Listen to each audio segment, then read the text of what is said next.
तो मुझे लगता है कि भारत के प्रधानमंत्री को ये अफसोस जरूर होगा कि उन्होंने सरदार पटेल की मूर्ति तो बनाई, लेकिन बाबा साहब की मूर्ति नहीं बनाई।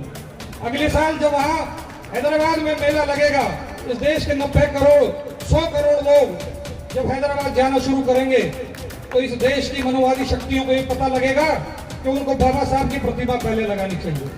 4 विद्याएं बताई जाती हैं, साम दाम दंड भेद, लेकिन इनके पास एक विद्या और है जिसके बारे में बताते नहीं, वो है छल। आप अगर ऋग्वेद पढ़ेंगे तो उसमें लिखा है सबसे दुराचारी देवता अगर कोई है तो उसे 14 सालों से आप देखेंगे तो ये संविधान विरोधी है। बाबा साहब ने कहा कि ये देश, ये संविधान पंथ निरपेक्ष होना चाहिए, लेकिन हमारे प्रधानमंत्री और हमारे मुख्यमंत्री पंथ प्रधान % लोगों का कब्जा है। ये हमारी इन लोगों से लड़ाई है, और इसको अगर कोई काट सकता है तो बाबा साहब का विधान और सुख देने वाला संविधान काट सकता है। अंत में मैं अपनी बात पूरी करूंगा और मैं ये बात कहूंगा, जो आप हमें सुनने के लिए बैठे हैं, तो जो आपने कहा वो आपके चरित्र से झलक रहा है। साथियों, मैं जब भी अप्रैल का महीना आता है, पिछले 10 साल से लगातार आपके बीच में रहता हूं और हर बार सोचता हूं कुछ नया आप लोगों को बताऊं जो मैंने पढ़ा है। अभी मैंने आज सुबह ही मैं फेसबुक पे देख रहा था, पिछले 2 दिन से 3 दिन से मैं देख रहा हूं कि सारा भारत जो है भीम में हो चुका है, और सारी दुनिया में, जैसे मनोज जी ने भी बताया कि बहुत सारी कंट्रीज में बाबा साहब की जयंती बड़े पैमाने पर मनाई जा रही है, और गूगल पे भी ये दिखाया जा रहा है कि दुनिया में सबसे बड़ी जयंती अगर कोई है तो बाबा साहब की जयंती है। जब मैं फेसबुक देख रहा था मनोज जी, तो मैंने देखा एक जस्टिस रविंदर जी हैं, यादव हैं, वो कहीं प्रोग्राम में बोल रहे थे और उन्होंने बड़ी अच्छी बात कही, मुझे अंदर तक लगी और मुझे लगा जब मुझे मौका मिलेगा तो मैं ये बात मंच पर रखूंगा।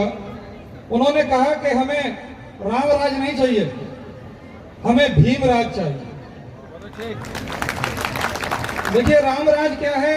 वो वर्ण व्यवस्था पर टिका हुआ है, उसमें शंभुक को तपस्या नहीं करने दी जाती, लेकिन जो भीम राज है वो समानता, स्वतंत्रता और न्याय पर टिका है। तो दोनों विचारधाराओं में ये अंतर है। मैं धन्यवाद करना चाहता हूं इस मंच के माध्यम से तेलंगाना के मुख्यमंत्री केसीआर का। उन्होंने वो काम किया, मैंने कल उनको चिट्ठी भी लिखी, राजवीर के माध्यम से मेल भी की, रजिस्टर्ड पोस्ट से भी भेजी। उन्होंने वो काम किया जो 70 सालों में ना कांग्रेस ने किया ना बीजेपी ने किया। हमारे प्रधानमंत्री जी ने कुछ साल पूर्व गुजरात में एक प्रतिमा लगवाई, भारत की सबसे बड़ी प्रतिमा, हमारे पहले गृह मंत्री की लगाई, वो भी महान व्यक्ति थे। लेकिन जो केसीआर ने कल किया है, बाबा साहब की 125 फुट की मूर्ति कांसे की लगवाई है, और साथ ही मूर्ति नहीं लगवाई, वो संसद भवन के ऊपर लगाई है। संसद भवन की प्रतिमा उन्होंने नीचे मॉड्यूल बनाया, ऊपर बाबा साहब को लगाया। तो मुझे लगता है कि भारत के प्रधानमंत्री को ये अफसोस जरूर होगा कि उन्होंने सरदार पटेल की मूर्ति तो बनाई, लेकिन बाबा साहब की मूर्ति नहीं बनाई।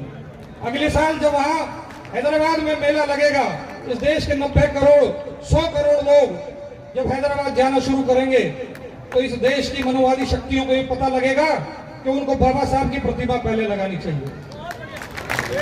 दूसरी बात साथियों, मैं मंच से कहना चाहता हूं, मैंने पिछले साल सिंधु घाटी, हड़प्पा, मोहनजोदड़ो को पढ़ा।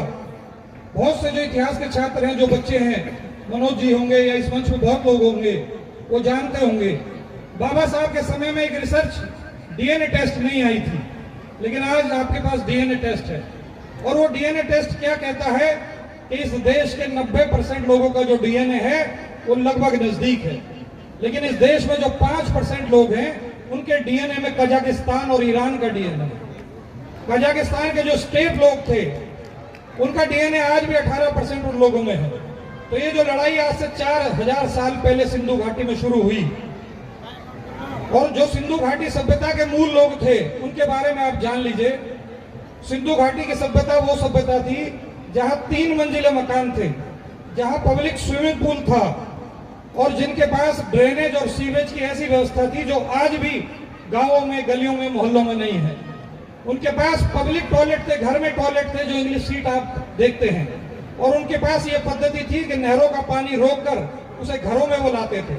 उनके पास वो सड़कें थी कि 90 डिग्री पर एक दूसरे को काटती थी, और दुनिया की सबसे संपन्न बंदरगाह टेक्निक, आर्टिफिशियल पोर्ट जिसे आप कह सकते हैं, वो सिंधु घाटी में पाया जाता है।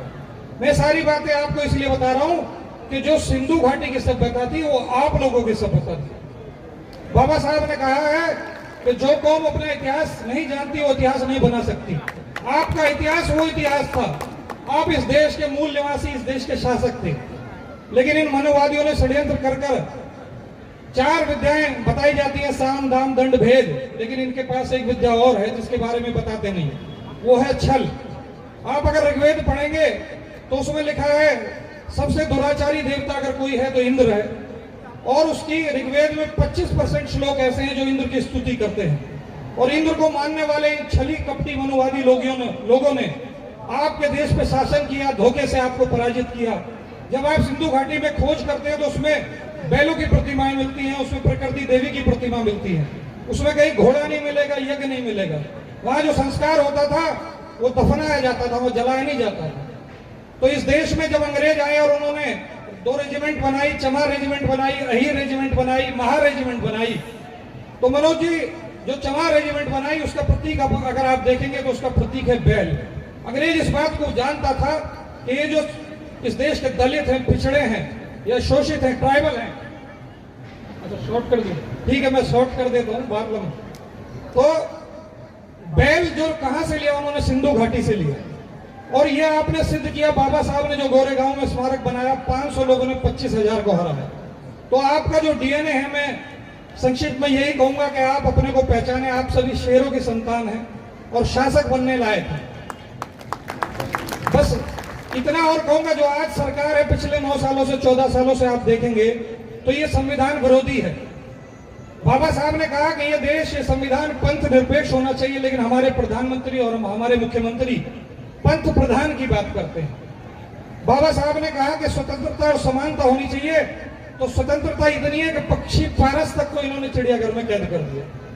और अगर समानता की बात करें तो आप यहाँ बैठे हैं, भारत के चीफ जस्टिस से लेकर राष्ट्रीय सुरक्षा सलाहकार से लेकर लोकसभा स्पीकर से लेके कैबिनेट मिनिस्ट्री से लेके इस यूनिवर्सिटियों के तमाम चांसलरों से आप देखेंगे तो इस देश के 90% 95% संसाधनों पे 5% लोगों का कब्जा है। ये हमारी इन लोगों से लड़ाई है, और इसको अगर कोई काट सकता है तो बाबा साहब का विधान और सुख देने वाला संविधान काट सकता है। अंत में मैं अपनी बात पूरी करूंगा और मैं ये बात कहूंगा जो बहुत महत्वपूर्ण है। देखिए, आप हजारों साल शोषित रहे, गुलाम रहे, अनुयायी रहे, लेकिन पिछले 10 सालों से मैं महसूस कर रहा हूं कि अगले 30 सालों में ऐसी स्थिति आने वाली है। या महमूद जी हैं, प्रजापति जी हैं, मैं हूं अपने समाज का, और हमको लग रहा है कि ये समाज अगले 30 सालों में भारत को लीड करे, और आपके साथ हर वो व्यक्ति जुड़ेगा जिसको लोकसभा में, राज्यसभा में जाना है, और जिसको भी ब्राह्मणवाद से लड़ना है, वो मनुवाद को काटना है, उसे बाबा साहब की विचारधारा को अपनाना पड़ेगा। मैं ज्यादा ना कहते हुए पुनः आपको साधुवाद देता हूं, आपको धन्यवाद देता हूं। जय भीम, जय भारत। बड़े भाई सिकंदर यादव जी के यहाँ से एक निकलता है, सर्वोत्तम पत्र करके मैगजीन भी निकलती है।